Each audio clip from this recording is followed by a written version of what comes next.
Shalom à tous et à toutes. Nous allons aujourd'hui parler de la paracha de Chukat, dans le Chumash de Bamidbar. La paracha de Chukat a pour premier sujet la vache rousse.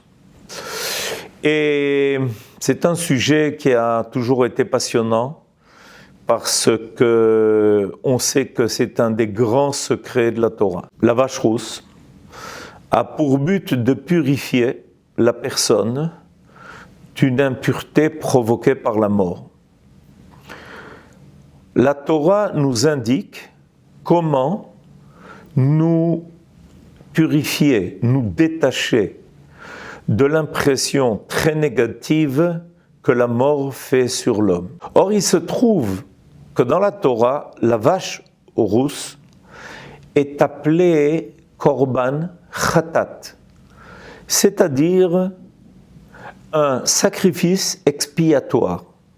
Ça paraît tout à fait surprenant, parce que de quelle faute la vache rousse vient-elle expier? Et le Rav Kook, dans le livre de Oroth, va nous révéler quelque chose d'extraordinaire.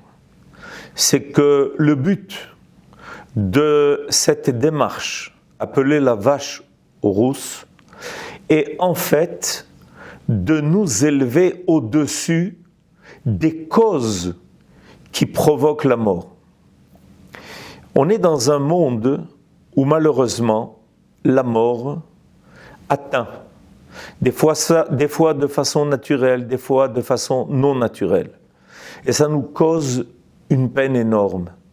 Cette idée que la vie peut s'arrêter. On aurait voulu une vie qui soit éternelle.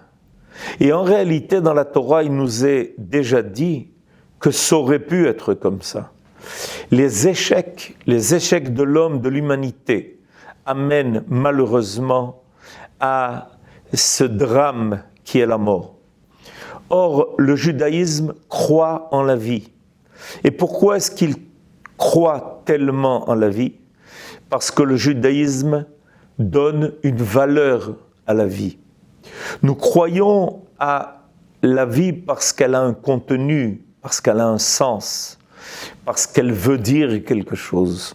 Et c'est pour ça que nous allons chercher non seulement les moyens de nous purifier de cette impureté, mais nous allons en fait essayer d'aller à la racine des choses, de trouver ce qui pourra en fait réparer la faute ou les échecs au niveau moral et spirituel de l'homme qui feront que ce phénomène disparaîtra et qu'on pourra à nouveau goûter à une vie qui ne se terminera pas.